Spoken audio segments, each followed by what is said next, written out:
Stewart A. Swerdlow for expansions.com, and this is my news broadcast for the middle of October 2011.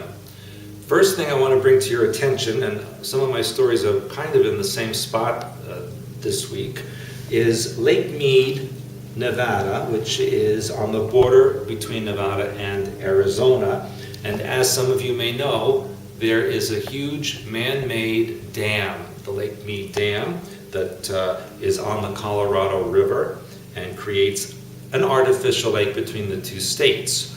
And that was many, many decades now since it's been built. And I actually at one time took an elevator from the top of the dam down to the underground area, which is a mile below the ground. And that was quite an amazing time when I went down there. But what's going on now is that there have been earth tremors underneath the lake, on the reservoir of Lake Mead, and that's never really happened before, and they're starting to get more intense and more close together. So the concern is from geologists and from building inspectors and dam inspectors is that if there is a significant earthquake underneath the lake and that causes the dam to break or rupture, what could happen is all of this huge amount of water would come rolling down the Colorado River and inundate Laughlin, Nevada within 3 hours, and then continue down to Lake Havasu City, Arizona, and devastate that area within 5 hours. And it is estimated if that were to happen, the water levels as it rushed down the Colorado River could exceed 500 feet in depth. So that'd be quite dangerous and would affect a lot of people. So something to keep your eyes on there. But in the same area, in Las Vegas, as we know what happened this past week, there was the Indy car race, or what they call the Las Vegas Indy 300, which is an interesting name, 300. Does that relate to the Committee of 300? And there was a terrible accident there that killed a driver by the name of Dan Weldon, who was 33 years old. And as numerologists may know, the number 33 means the end of a series of cycles.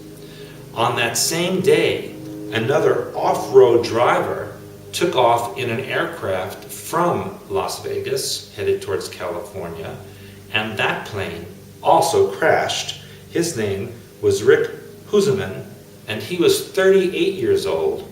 Now 3 and 8 is 11, and that's a double new beginning frequency. So on the same day, in Las Vegas, we had 2 deaths of race drivers, an end of a series of cycles first, and then a double new beginning second. That cannot be a coincidence. And of course, when there's 2 such events, there will be a third, and that hasn't happened yet. We're waiting to see if that will occur and if it will be in the same area. So very interesting turn of events there. Now to some very interesting information. I'm going to change maps here and go to this international map, and I'm going to talk to you about Antarctica. Now, you may have heard on August 27th of 2011, there was a scientist by the name of René Nicole Douceur, who was working at the Amundsen Scott Research Center that was owned and operated by Raytheon Corporation, which many of you may know is considered a highly Illuminati organization. She had a stroke on August 27th, and of course that's the height of the Antarctic winter, and planes can't really go in and out of that area. However, there are military aircraft that are designed to fly through hurricanes and can penetrate severe cold and wintry weather that you would find in Antarctica. This woman begged for help and received no help whatsoever. In fact, the complex where she worked, which is a huge complex with many buildings and underground locations, the doctors and other scientists, they just told her to go back to her room. She had problems focusing in sight and with speech, and here she is, a research scientist, and she was having problems with simple math because obviously something happened to her brain.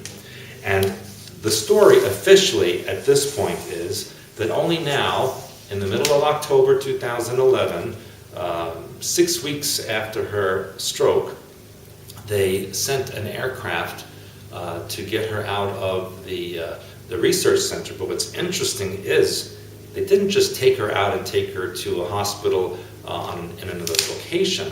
They actually took her out, and then they stopped in the McMurdo base, or McMurdo Station, which is the largest Antarctic base there and is owned and operated by the United States government.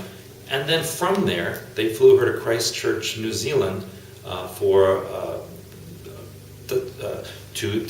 to see what tests they could give her a diagnosis, and see the damage or the extent of the damage in her brain.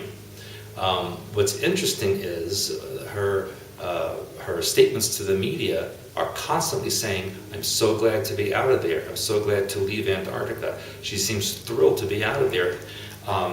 But here's what you don't know, and this is from a source close to me who is friends with this scientist.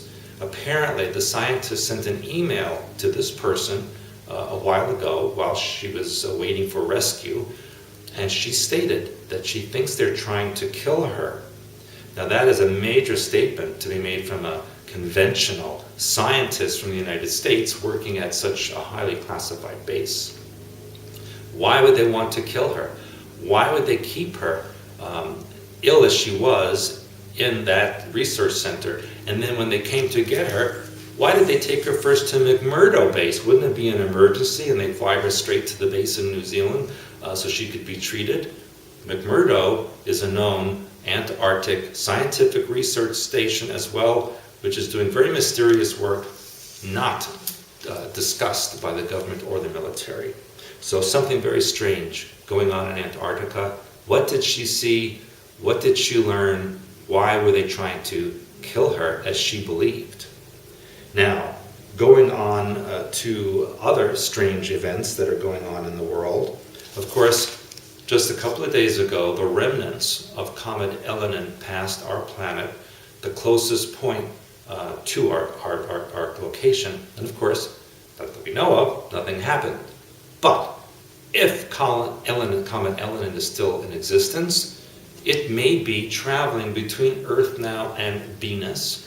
And supposedly, when it gets between Earth and Venus, that is when it may create some kind of a display.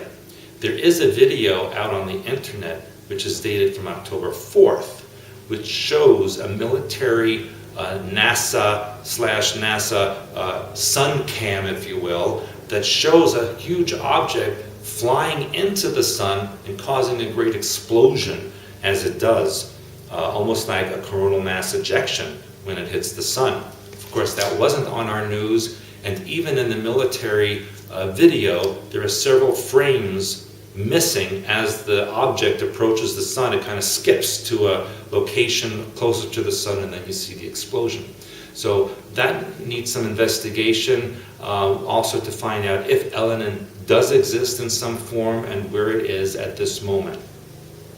In related stories that I need to tell you, here in the Canary Islands, we all know about the Hierro Volcano, which is erupting under the sea approximately 2 kilometers off the coast of the island and 500 meters deep underneath.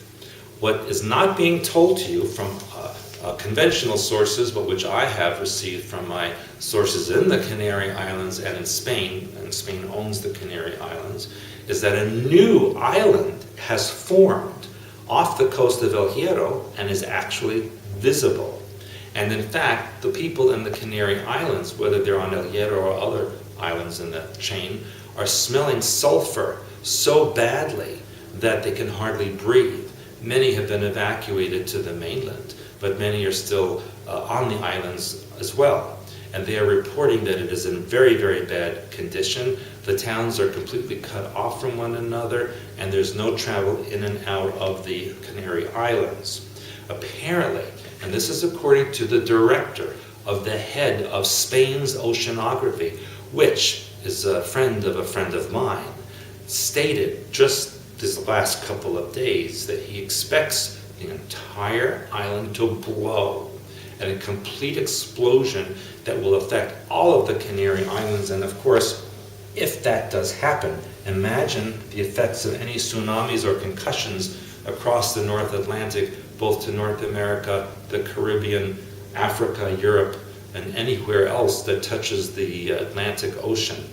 It's going to be quite a mess if that does happen. And again, my source is a very well-placed scientific person in Spain, and so he claims it's going to blow, and very soon. We'll see. There are other volcanoes we need to watch, especially in Iceland. The Katla volcano is starting to rumble. The people that I know there are saying that their beds shake at night. And Katla, when it last erupted significantly, killed 25% of Iceland's population and almost all of its livestock. And it blocked out the sun for a very long period of time and created a volcanic winter for a couple of years after that eruption. So if Katla erupts, we're all in a lot of trouble. Plus, we have the eruption going on now in southern Chile, which has closed the airports in Santiago, Buenos Aires, and Montevideo, and even in Rio de Janeiro.